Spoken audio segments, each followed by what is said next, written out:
Hey everyone, I hope you're all doing really well. Today I'm going to be sharing with you something a little bit different for me. This is my studio space, and I wanted to take you on a little tour of what this space looks like and what my new makeup collection organization looks like, because I did move a couple months back and I've been fine-tuning and picking at how I want to make this space look and feel. And I'm really happy with it and I'm really proud of it. And it's something that makes me feel so creatively fueled. It's very, very special to me because I never knew that I was gonna have like this kind of zone of my own. And it just feels so good. And I wanted to share it with you today so that, I don't know, you could just kind of better understand what was happening behind the scenes. So if you're interested in seeing what this room looks like and what my makeup collection organization looks like an overview of that, definitely stay tuned. But before we hop into that, I just do have to say a massive thank you to today's sponsor, which is Skillshare. You may be aware that I actually have worked with Skillshare in the past, and I have been a subscriber to Skillshare even previously to working with them on this sponsorship. I've actually been an ongoing customer for the last year now, and it's been an amazing part of my creative journey. If you're not familiar with what Skillshare is, it's an online learning community where you can basically explore any creative avenue. There are thousands of inspiring classes on Skillshare for creative and curious people. If there's something that you're interested in, honestly, you can find it on Skillshare. There are classes related to art, design, photography, videography, creative writing, user experience, web design, marketing, literally the list goes on and on. And it has been such an amazing asset to my creative journey over the past year as I moved from being a student in web design and web development over to being a project manager and doing YouTube and having a creative makeup hobby on the side as well. It's just been this amazing experience for me and an added value to every aspect of my life.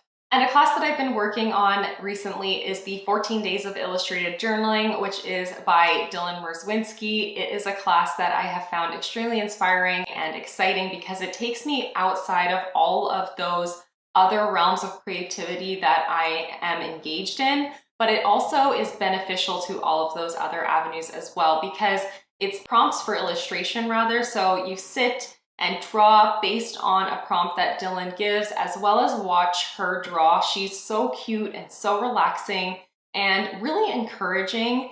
And it's really given me an avenue to relax while being creative and to pull that scary and intimidating part out of drawing where you have to think of something to draw. You have to kind of come up with something exciting and engaging and run with it. And there's a lot of fear that kind of goes into that for someone like myself. I haven't been able to do that on my own for several years. So following this course with those illustrated prompts has been extremely beneficial to me. All of the classes are curated in a way that is made for learning, including the fact that there are no ads and you can really break them up as you see fit. Some classes I have done and I just sat down and watched the entire thing in 1 hour, even if it's got like 10 or 12 parts. And other ones, I break them up and I watch them over the course of a weekend or a whole week. And I still feel like I've learned and I've been able to be engaged in every single part of those classes. It's so, so good and so perfect. And if you're interested in trying out not only the class from Dylan, but also any other of the classes on Skillshare, you are in luck because the first 1,000 of my subscribers will get a 1-month free trial of Skillshare today. There will be a link in the pinned comments of my video as well as in the description box of today's video so you can just hop on in and start exploring your creativity today. So thank you so much to Skillshare for sponsoring today's video, and definitely go check out that link in the description box. But otherwise, let's hop on into the tour of my studio space. I hope you enjoy. All right, let's check it out. Let's hop on into my studio space. This is it. Here's a general overview of what it looks like. It's perfect for me to kind of work as my dressing room, like my walk-in closet meets creative space for my makeup and my YouTube studio. So this is it. This is what I'm working with from behind the scenes. So This, as I said, is kind of like my walk-in closet. I actually have all of my clothing in this closet right here. It's a very small closet and it's a little bit chaotic as I'm trying to figure out how to organize things in here, but that is my closet. And back behind me is really just the spot that makes me the most happiest because of all these gorgeous plants. It's a really, really happy space for me. It just feels, it makes me feel so fortunate, you know, to have this as something that I've been allowed to get to in my life. Like, this is just something that I never ever would have thought that I'd have a space dedicated to this hobby. It's just amazing to me. It's coming together. I've been working with using some natural fibers and textures and greenery to kind of bring it to life and make it feel like my own space. And then here is where I do so much. I do tend to edit my videos sitting here just for a change of scenery from work. I love to obviously film here. This has shifted throughout the last few weeks, but this I think is where it's going to stay. This is my iPad right here, which I use as a monitor, but I also love to just watch YouTube videos while I'm doing my makeup for the day. My camera that I'm currently holding does generally live on this tripod. And over to the left here of my tripod, I actually have the ring light, which has a plastic bag on it. But this ended up coming in really handy for making my videos look a little bit less harsh in terms of lighting. I also have it offset from where I sit so that I get some light coming on from this side here, as well as the natural light coming through the window, which is filtered with polyester blinds. So I end up getting this really even lighting situation that isn't abrasive or harsh in any way. Hello. Hello, by the way. And yeah, this is a really great setup for me. I have one of my old dining chairs here. This light can provide, or this mirror rather, can provide a little bit of extra light, but I don't find that this is really that beneficial, but it can just create a little bit more of that warm ambiance I like. Let's take a look at everything that's on top of here. So I have my earrings and bracelets and necklaces and rings. This is the cutest thing ever, this little ring. Oh my gosh, this little ring holder, look at it. So that I picked up in BC and it's just perfect for my ring collection. I absolutely adore it. Look how cute. Kind of looks like Kenny. And up here I have the palettes that I'm using currently as like usage-based goals. So this one's from my Graveyard Project pan and this one is in my 30 by 30. Over here I have just a couple of markers. I used to have a pen, but I seem to have lost it. Lip gloss that I'm currently focusing on, and then my makeup spatula as well, just so that these things are nice and handy. And then over here we've got all of my tools. So a couple of dirty sponges. I've got all of my brushes. I cleaned most of them recently, although I did do my makeup this morning and yesterday with the freshly washed brushes, but for the most part they are nice and clean. And then here I have some products that I actually want to talk about in an upcoming video, but I just have a cloth on top of here. I keep a selection of face cloths, like old, dirty, not dirty, but like stained old face cloths up here so that I can have them while I'm doing my makeup. I can just wipe my hands or wipe my brushes nice and easily. Why don't we hop on into the actual makeup collection portion of this video? I'm thinking you guys are gonna love seeing this right here.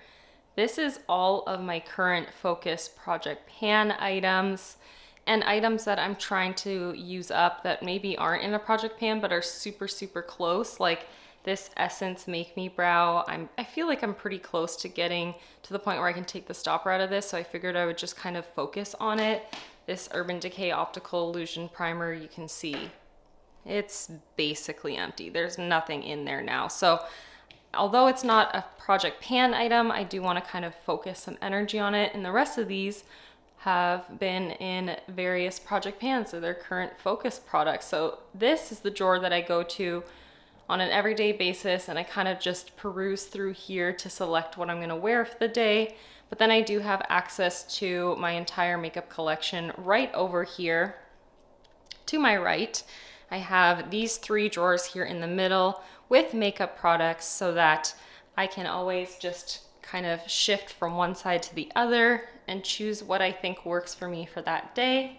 But over here in the middle, this is generally where I sit actually, but it's nice to have this accessible. So this is my skincare drawer. Oh my goodness. I know it's a lot, but these are all the skincare products that I have at the moment. Some of these, as you can see, have been unopened, have been left in here unopened, and I will get to them eventually. These are all sent from PR, and I haven't gotten to them yet because, as you can see, I have an overwhelming amount of skincare. So I have my cleansers downstairs and a couple other items downstairs in my bathroom, but for the most part, this is everything that I own, including tools. Like I have a couple rollers, tweezers, little like manicure kind of scissors, which I actually used for my brows.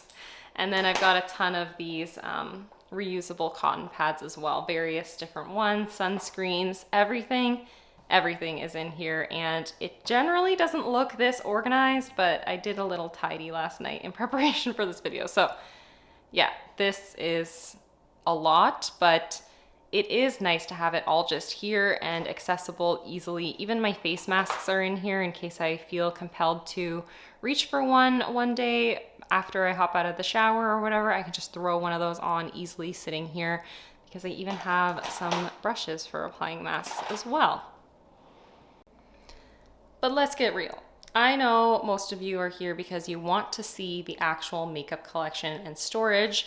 I have given you sneak peeks of what this looks like in the past. Previously in my apartment, I did shop my stashes, so you could actually physically see what everything kind of looked like and how it was organized, but things have shifted a little bit now. And in this top drawer where I used to have my skincare collection is now primarily hair care, and then this is like my kind of panning journal and a scale there, and then this is not hair care rather, but hair tools, headbands, scrunchy little hair accessories, and a tangle teaser up there. And as I said previously, these are just old washcloths that are just perfect for cleaning up as I go while I do my makeup for the day, or even when I'm sitting down and just like swatching and having fun with my makeup as well. And then this top drawer here has changed a little bit from what it was in my apartment, but this is my kind of base product drawer. So we have primarily foundations here, a couple overspills here, some concealers, and I have blotting paper rather, and some powders here. This is my false lashes, which literally never get touched. And then here is all of my primers. So these are all the products that are not currently like focus products, but I love that they're just nice and easy to reach for over here. If I ever feel like I want to use some of these to complement my project panning, which I generally reach into this drawer on an everyday basis, no matter what, because I always reach for a powder, and I like to switch up my base products too. So I reach into this very, very frequently. The next drawer is a lot going on, but wow. How do I describe this drawer? It's just about everything. It's kind of the catch-all for my makeup collection. So I have like some eyeliners here. I have some brow products here. I've got some like liquid kind of shadow sort of products, some lip products generally here, but there is some that kind of spills over into this section. It's a lot. Yeah, I know it's a lot, but it makes me happy and it works for me. And then I've got some setting sprays kind of thrown about between these two drawers, which is all my colored complexion products. This one is bronzer and blush primarily, but then of course there's some products that are like duos. So there is like highlighters in here as well, but this is like my blushes, powder and cream. And then same with the bronzers, powder and cream. And then this is all of my highlighters. So we've got some liquid, cream, and powder highlighters on that side as well. It's a lot of makeup, definitely a lot of makeup. I've been kind of tempted to edit this down a little bit, but as I was organizing it, once I moved, I can't seem to want to part with anything. So this is how it stands right now. And then moving into the third drawer, this here is my palettes. So previously I had my eyeshadow palettes kind of all together, and then my cheek palettes were in a separate space. But now I just feel like it's perfect for me to have everything all in one spot. So anything that's in a palette format belongs here. So these are all eyeshadow palettes here. Mostly eyeshadow palettes in that other row, but then a couple face palettes like that Shared Planet one. This is the drawer rather that gives me so much happiness, but I don't seem to reach into here as often as the other two drawers, so that's why it's a little bit farther down. Because I work on pan those eyeshadows and I'm always working on different eyeshadows, I don't tend to reach into this as frequently as the remaining drawers, but I still love it. And the final drawer here is where my nail polishes live. So I don't have a massive collection, but this is definitely probably at max for me, I think. I don't think I need any more nail polishes in my life, but I have the Pura Nada nail polish remover here as well. And for the last like maybe year and a half or 2 years, I just use it on, again, an old face cloth. And these are super stained and dirty, but that's because I use them to remove my nail polish. But I just put it onto one of these and I kind of just keep it a little bit more contained, because if they're wet, I just get a little bit nervous about them kind of overflowing. Totally irrelevant. So this is some of my extra nail stuff, like a nail file, this little, I don't know what you call those things, but some acetone if I ever need it. I don't tend to need it. And then I've got some sponges and little disposable nail files, just things that I've acquired over the years. And then in this back section, we just have some makeup bags. And underneath of that, I have some like empty packaging, I think, like empty product packaging that I could use to decant other products into, but it's all shoved way back there and it's not cute. So yeah, that is everything that lives in my makeup collection. If you saw any products that you'd like to see me talk about or a little bit more featured on my channel, definitely let me know. If you want to see anything more in depth, I did do a makeup inventory as well back in June, so you can actually see the products that are contained within these drawers. So that's a wrap. That is what my studio and makeup collection looks like. You'll have to let me know down in the comment section what you think, how I could maybe improve it, any ideas that you have. Let me know down in the comments. I look forward to chatting with you down there. And I just want to say a huge thank you to today's sponsor, Skillshare, for being a supporter of my channel, and to all of you for supporting me and encouraging me and getting to me to this point where I am able to work with sponsors like Skillshare. It's so endlessly special to me. So thank you from the bottom of my heart for being here and for supporting me along this journey. But that is going to be everything for today's video. Thank you so much for watching and for hanging out with me, and I will see you in the next one. Bye everyone!